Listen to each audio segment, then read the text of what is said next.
Hello, now let us look at mark the correct option. સાચો option mark કરો. The સાધુ had many followers. સાધુ ને ઘણા બધા ફોલોઅર્સ હતા, એટલે કે એને અનુસરનારા હતા. સાધુને ઘણાય ફોલો કરતા હતા. તો ઇટ ઇઝ ટ્રુ, સાચી વાત છે. ઘણા બધા લોકો બેઠા બેઠા સાધુને સાંભળતા હતા. ફોલો કરવું એટલે ને અનુસરવું, નું સાંભળવું. Sadhu had many followers. The king wanted to meet the sadhu. પછી રાજાને સાધુને મળવું હતું. The king wanted to meet the sadhu. રાજાને ઈચ્છા હતી કે કોને મળવું? સાધુને. No, it is not true. સાચી વાત નથી. Tenali Raman had no respect for the fake sadhu. Tenali રામનને ખોટા સાધુ માટે કોઈ જ પ્રકારનો રિસ્પેક્ટ હતો નહીં, માન હતું નહીં. It is true. સાચી વાત છે. The sadhu was really a holy man. સાધુ એક ખરેખર પવિત્ર માણસ હતા. No, it's wrong. False. He was not holy man. The sadhu had magical beard. પેલી એની દાઢી મેજિકલ હતી. It's false. No magical. કાંઈ જાદુઈ હતી નહીં. Tenali Raman really wanted to go to heaven. Tenali રામનને ખરેખર સ્વર્ગમાં જવું હતું. No, it's false. ખોટી વાત છે. The sadhu made the villager a rich man. સાધુએ વિલેજરને પૈસાદાર માણસ બનાવી દીધો. True. The king cared for his people. રાજાને એના માણસો પ્રત્યે લાગણી હતી, એનું ધ્યાન રાખતો હતો, બહુ કાળજી લેતો હતો. True. સાધુએ પેલા રીચ માણસને કઈ રીચ બનાવ્યો નહોતો, એટલે it is false. 7 number is false. 8 number is true. Good sadhus always accept money for their services. સાચો સાધુ પૈસા એક્સેપ્ટ કરતો હોય છે, સ્વીકારતો હોય છે. No, it's never true. કદી સાચું નથી. સાચો સાધુ કોઈ દિવસ પૈસા લેતો નથી. ફોલ્સ છે. The king trusted Tenali Raman. રાજા એ તેનાલી રામનનો ખૂબ ભરોસો કરતો હતો. True. Will you go to a sadhu to get good marks in the exam? True. હવે એના જવાબમાં એવો છે, પ્રશ્ન છે એકચ્યુઅલી, કે આ સાચું છે કે ખોટું એ નહીં મેળ બેસે એમાં. Will you go to a sadhu for getting good marks? Sara marks લેવા માટે તમે સાધુ પાસે જશો? તો ઇટ ઇઝ ફોલ્સ. ખોટી વાત છે કે સાધુ પાસે જઈશું નહીં. It's false. અથવા તો નો જવાબ આવે કે અમે જઈશું નહીં. મિત્રો, તમે પાઠ્યપુસ્તકના આ યુનિટની અંદર બહુ સરસ મજાની વાતો વાંચી અને વાર્તા સાંભળી તેનાલી રામનની. રાજા કૃષ્ણદેવરાયના દરબારની અંદર આ જે હાસ્યકાર તેનાલી રામન થઈ ગયા, એ ખરેખર થઈ ગયા હકીકતમાં. અને આ એમ કહેવાય છે કે સાચી ઘટના પર આધારિત આ વાર્તા છે. અને બહુ સુંદર ઘટના બની. આપણને એટલી ખબર પડવી જોઈએ કે સાચો સાધુ કોણ અને ખોટો સાધુ કોણ. સાચા સાધુઓ પણ હોય છે, સંત મહાત્માઓ પણ હોય છે, પણ સાચો સાધુ હંમેશા આપે, કશું લેવાની વૃત્તિ રાખે નહીં. We have learned so many things in this lesson, in this story. We have learned so many good articles and good adjectives. ઘણા બધા સારા adjectives પણ આપણે આમાં શીખ્યા. Good, holiness, holy, majestic, right? આ બધા શબ્દો જે તમે નવા આમાં શીખો છો વાર્તામાં, એનું તમે લિસ્ટ બનાવો અને તમારી વોકેબ્યુલરીને પાકી કરો. શબ્દ ભંડોળ લખવા માટે તમારે એ પાઠની અંદર આવતા નવા અને અઘરા શબ્દો લખવા જોઈએ, અંડરલાઈન કરવા જોઈએ. ઘણા વિદ્યાર્થીઓને એનું લિસ્ટ બનાવવાની ટેવ હોય છે. ઘણા પોતાના ક્લાસરૂમની અંદર નવા શબ્દોનો ચાર્ટ બનાવીને ચોંટાડતા હોય છે. Who is this sentence about? આ સેન્ટેન્સ કોનું છે? He lived in the camp. અને કેમ્પમાં રહેતો હતો. કોણ આવે? તો જવાબ શું આવે? સાધુ. He lived in the camp. Sadhu was living in the camp. He lived in the camp. તો it's true, સાધુ. હવે તમારે આના પરથી જવાબ આપવાના છે. He took out coins from his pockets. એને પોતાના પોકેટ્સમાંથી કોઇન્સ લીધા, કાઢ્યા. તો વિલેજર 2. He rushed to સાધુ. સાધુ પાસે ગયો? હી રશ્ડ ટુ ધ સાધુ. તેનાલી રામન એનો જવાબ આવે. તેનાલી રામને સાધુ પાસે રશ કર્યું. He wanted to discuss the new road project, અને નવો રોડનો પ્રોજેક્ટ ડિસ્કસ કરવો હતો. તો આન્સર આવે કિંગ. રાજાને નવો ડિસ્કસ કરવો હતો રોડનો પ્રોજેક્ટ. સારો રાજા નવા પ્રોજેક્ટ વિશે ચર્ચા પણ કરતો હોય છે. He produced coins and fruits from the air. હવામાંથી જ કોઇન્સ, સિક્કા અને ફ્રૂટ્સ પ્રોડ્યુસ કર્યા, એટલે કે ઉતારતો. હી જવાબ આવે. He produce coins and fruits from the air, હવામાંથી. તો it is sadhu. He plucked the first hair from the sadhu's beard. સાધુની દાઢીમાંથી પહેલો જ વાળ ખેંચી કાઢ્યો. કોણે?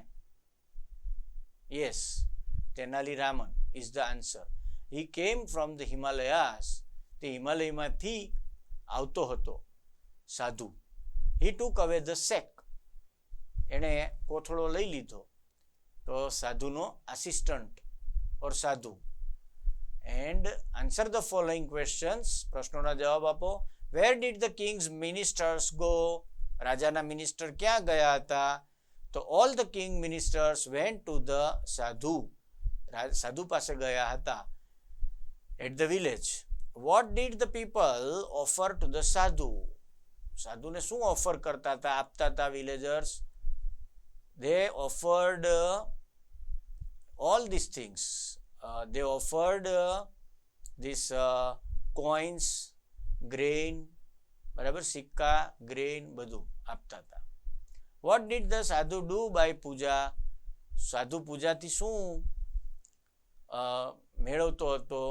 તો સાધુ પૂજાથી જાદુ કરીને કઈ મેળવતો હતો? He was making the rich man rich. It was fake, ખોટું હતું.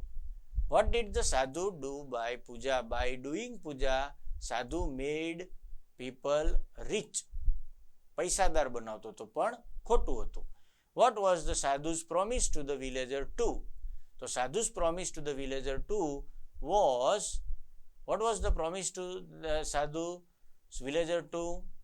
His promise that he will make him rich. તે એને ધનવાન બનાવી દેશે. Who plucked the first hair from the sadhu's beard? Tenali Raman. What should we do to become rich, get job or remain always healthy? We should work hard and hard. આપણે સખત મહેનત કરવી જોઈએ. ઓનલી એક જ રસ્તો છે. Find the words from the lesson that means the following. The first letter is printed in bracket. A country ruled by king is kingdom. રાજ્ય કે જે રાજા દ્વારા સંચાલિત હોય એને શું કહેવાય? કિંગડમ કહેવાય. A way of addressing a religious leader. હવે આખા વાક્ય માટે આપણે શબ્દ આપવાનો છે. તો કોઈ ધાર્મિક નેતા હોય, કોઈ ધર્મગુરુ હોય, સંત મહાત્મા હોય, સાધુ હોય, એને શું કહેવાય? Your Holiness. Your Holiness. People believe that good people go to this place after death. લોકો એવું માને છે કે સારા માણસો મૃત્યુ પછી ત્યાં જાય છે. તો એનું નામ છે heaven. HEAVEN, heaven. Run after someone. કોઈની પાછળ દોડવું. Chasing. CHASING. The police does this to the thief. Police થીફને શું કરે છે? પોલીસ ચોરને પકડે છે. એરેસ્ટ. ARREST. એરેસ્ટ એટલે પકડવું. A way of addressing the king. રાજાને કેમ બોલાવાય? Your majesty. Your majesty. નામદાર. A person in the king's court. રાજાના કોર્ટમાં કોણ હોય? કોર્ટિયર. કોર્ટિયર એટલે દરબારી. Imagine that you are Tenali Raman. Tell the king what happened. તો તમે કહો, અંદાજ કાઢો. જો you have Tenali Raman here and he is telling to the king. તો શું કહે છે? I went to the camp of the sadhu. I saw many people there. People were standing. People were bowing their head. People were worshipping sadhu, joining hands. People were offering gifts to the sadhu. People were offering coins, grains, bananas, fruits. Sadhu was preaching. Sadhu was sitting and doing dhyan. Oh. Like this way. આ બધું તમે જે જોયું હોય એની અંદાજ કલ્પના કરો અને લખો. Read and enjoy. Now let us read and enjoy, friends. This is a very, very interesting tongue twister. આ ટંગ ટ્વિસ્ટર છે. ટંગ ટ્વિસ્ટરનો મતલબ છે જીભના લોચા વળવા. ઘણીવાર આપણે તોતડાઈ જઈએ બોલવામાં. ત, થ, ફ, થ અઘરો શબ્દ હોય તો ચ, ફ, થ થઈ જાય. અને એને થોથડાવાને જેવા અહીંયા વાક્યો આપ્યા છે, પણ બધા સાચા છે, વ્યાકરણની રીતે સાચા છે, ગાવા જેવા છે. થઈ જાવ તૈયાર, અઘરું છે. આ ગાતા પહેલા હું તમને એકવાર કહી દઉં કે ટંગ ટ્વિસ્ટર કોને કહેવાય. એક ઉદાહરણ આપું. Betty Botter bit of butter but the butter was a bitter, so Betty Botter better butter. કાકાએ કાકીને કહ્યું કે કબાટમાંથી કાચી કેરીનું કચુંબર કાઢીને કાપ. ચંદુ કે ચાચા ને ચંદુ કી ચાચી કો ચાંદની રાત में चटनी चटाई. ચ ચ ચ ચ ચ ક ક ક ક ક બ બ બ બ બ. Betty Botter bit of butter but the butter was a bitter, so Betty Botter better butter. બોલો, શીખો. 3 grey geese in the green grass grazing. Grey was this green and green was the grass. અઘરું છે ને, try કરો. 3 grey geese in the grass. 3 grey geese in the green grass gazing. Grey was the geese and green was the grass.